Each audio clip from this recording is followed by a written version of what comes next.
Hey friends, I'm Otis Gibbs, and this is Tim O'Brien. He's going to share some stories about his friendship with John Hartford.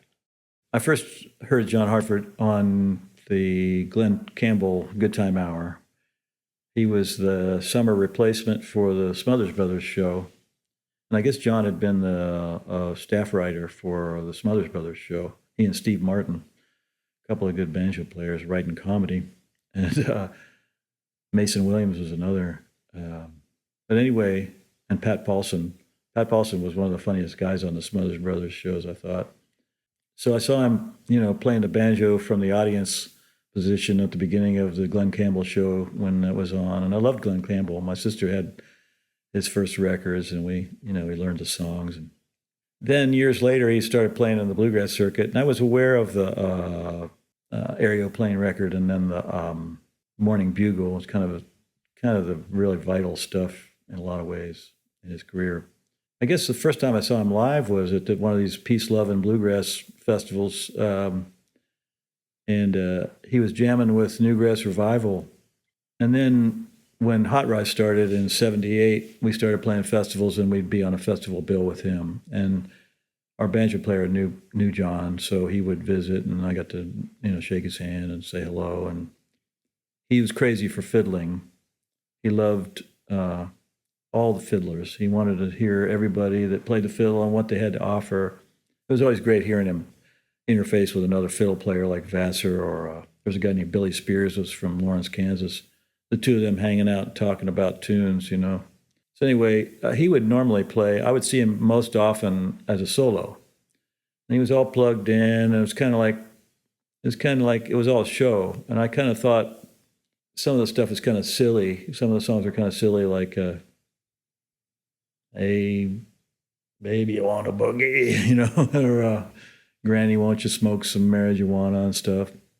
And he's playing to the hippies, and I'm one, so I understood that. But, we were trying to do our sort of pristine bluegrass thing, and we didn't like the sound of the fiddle plugged in and stuff so much, but he was still a good guy. But then his music started evolving, too, and he started traveling around, for instance, with Roy Husky Jr., and, you'd talk to Roy and him, and they'd be talking about, well, this bass was on this certain Flatt and Scruggs record, this is the same bass, and that kind of stuff was pretty cool. And, he greatly endorsed Hot Rise. And, I remember one time we were playing in Winona, Minnesota, and we were going to do a co-bill with John Hartford, and we had just bought a bus. We had bought an old 4104 57 GMC motor coach, Greyhound bus. And it had been used by another band and remodeled inside. It was kind of funky, high-low shag carpet on the ceiling and all around, And but it had a destination sign that had, a spool with all the names of the cities on it. And as it had come, it was unattached. It would just sort of change destination signs on its own as you drove down the road. So he didn't know we were playing. He says, it says Chattanooga on the front of your bus. I was wondering who Chattanooga was, and we had just bought this bus. So that was early on. And anyway, we would see him, and then when I moved to Nashville, I'd go up to his house and stuff. There's a fiddler from Cookville named Frazier Moss. They were buddies, so I said, well, let's go up to Hartford's. Let's see if Hartford wants us to come up. We just go and play fiddle tunes, hang out in a room that kind of looked over the Cumberland River. Kind of like a pilot house. He sort of built onto his house. It looked like he was on the river when you were sitting there. I saw him his last show. It was down at near Austin at the Old Settlers Festival. I was playing there with probably with Scott Nygaard and Mark Schatz, and I saw him coming across the parking lot from his bus, and he came up to me and he said, "I can't use this hand." And it was like a look of terror in his eyes. And he'd been through a lot of health problems, but this was pretty distressing. So he did the show that night, and Nickel Creek was there, and they sat in and did a lot of the show with him. And he emceed, and he played his right hand on the banjo and really couldn't fret it, but he'd get in the right key and sort of play along the parts he could play along with it without it being discordant, and killer show. Just did a fantastic show. Well, he went home and went in the hospital and nearly died then. And Kevin Burke and I were doing something. Kevin is an old friend, fiddler from Ireland, and he was in town, and he said, Hartford, I hear Hartford's in the hospital. And I said, yeah, he is. And he said, well, let's go see him. So we went to see him. I think we brought our fiddles in, maybe play for him or something. But we visited. It was pretty sad. And there's a good story about Kevin as well, I can tell you. Kevin Burke is a good buddy of mine he grew up in London, but his dad was from Sligo, his parents from west of Ireland. And I first saw him play 1976 with the Bothy band. They were kind of like the J.D. Crowe in the New South of Irish traditional music in the early 1970s, really cutting edge, great, hard driving music, beautiful acoustic music. Anyway, so Kevin, I got to know him a little bit and got to be closer and closer. And he told me this Hartford story. He said he hadn't even met Hartford, but he gets this call one morning about 7:30 in the morning. Is this Kevin Burke, the fiddle player? He says, yeah, this is me. He says, this is John Hartford. And Kevin says, oh, delighted to talk to you. What do you do? How are you doing? They talk. And he says, do you live at 933 34th Street South or whatever it is, Southwest? He says, yeah. He says, can I come visit you? He said, yeah. He said, how about in 15 minutes? And he had traveled to Portland to play a gig in his bus, and he would oftentimes just be him and a bus driver and maybe a tour manager or somebody with him. And he was parked around the corner. He had traveled to Portland, Oregon, to play a show, and he said, let's go in early and let me see if we can park close to where this guy lives that I want to meet. And they just parked there, and then he just walked around the corner with his fiddle, and they sat all day and played tunes. Imagine getting a call like that. Anyway, so a couple weeks later, he's back out of the hospital, but he's in hospice care. And so people were going up there pretty much every day to kind of hang around and visit. And went up one day. Pete Wernick was in town, and my Hot Rise compatriot, and Mark Schatz was in town. So we went up there, and Maura O'Connell. We called up ahead of time before we went up there and said to Marie, his wife, said, is there anything we can do? She said, if you could bring stuff for lunch, because so many people are coming and I can't even keep up with it. So we stopped at Kroger and got some lunch meat and pickles and potato chips and stuff and bread. Maura, she decided, well, John really likes, he can't smoke pot anymore, but he really likes pot brownies. So she said, I've got these pot brownies. And we were carpooling up there. And she said, well, we probably ought to try one. So we kind of split one brownie, my ex-wife and I and Maura sort of chewed on a brownie. And so, an hour and a half later, we're playing a little music, and it's time to make some sandwiches. And the women were in there trying to spreading the, mayonnaise, and they're going, we're having trouble figuring out which lunch meat. It was like the Spinal Tap problem. The bread didn't fit the size of the lunch meat, and they're kind of trying to figure it out. And it was realizing that the brownies were doing their work.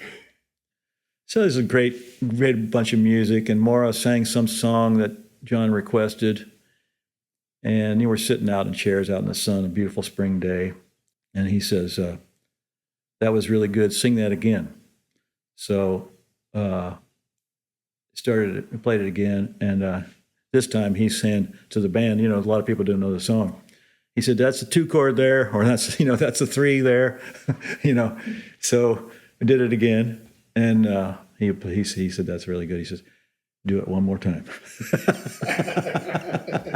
So we played it and didn't screw up the chords, and one of his, a couple of his former sidemen, Ruth, I can't remember Ruth's name, and maybe Connie, that used to be in the string band with they had 2, maybe 3 violins in the band at one point.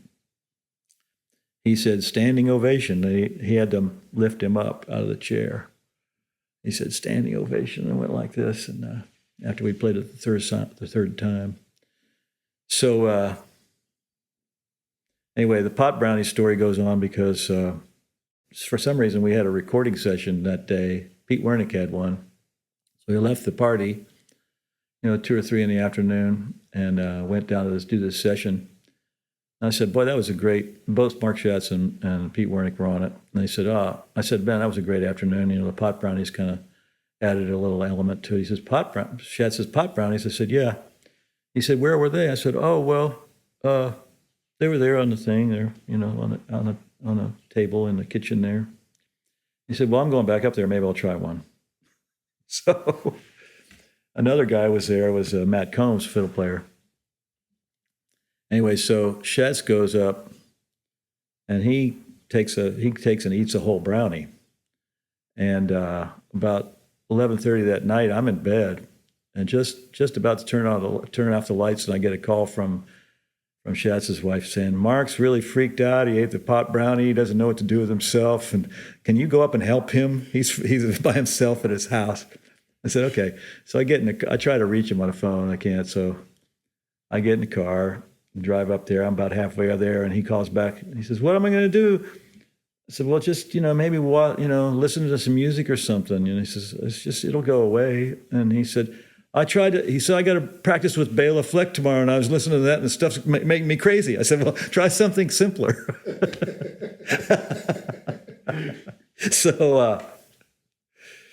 So I keep driving, and then I'm talking to his wife on the phone. I said, well, he's freaking out. I said, I'm almost there.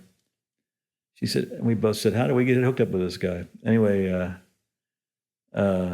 he calls back about 5 minutes later. He says, oh, I threw up. I'm fine now.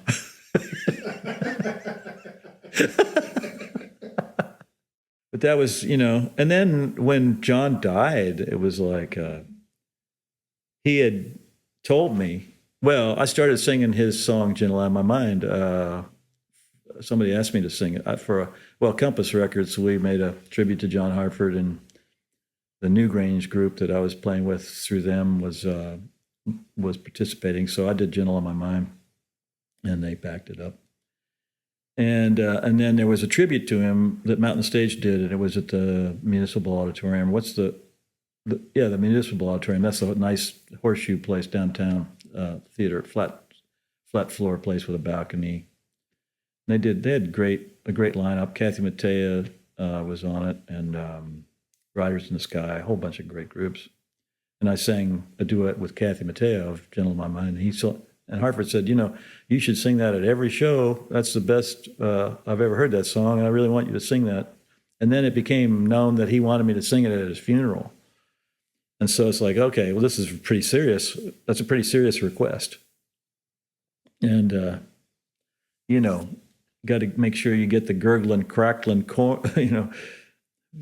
gurgling, crackling coal mine. What is it? I dipped my cup of soup back from a gurgling, crackling coal fire, or whatever it is. So you got to get that straight if you're going to sing it at the funeral, Man, the people that sang at his funeral are unbelievable. And the stories they told, he was up at his house, outside at a big tent and big spread of food and everything. I mean, the Osborne brothers played. It was like unbelievable. So I think the band that played Gentle on My Mind, that was the last song to be played. And he had all this moonshine that they had gotten laid in for his funeral ahead of time. And his stipulation was that it had to all be drank that day. And so we're drinking this moonshine. We're eating these country ham biscuits and getting ready. And it's Sam Bush, Daryl Scott, Allison Brown, Mark Schatz, and Vassar Clements was there.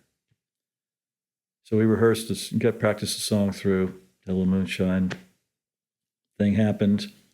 By that time, Vassar had to go to a gig. He couldn't stay. And so Stuart Duncan played the fiddle.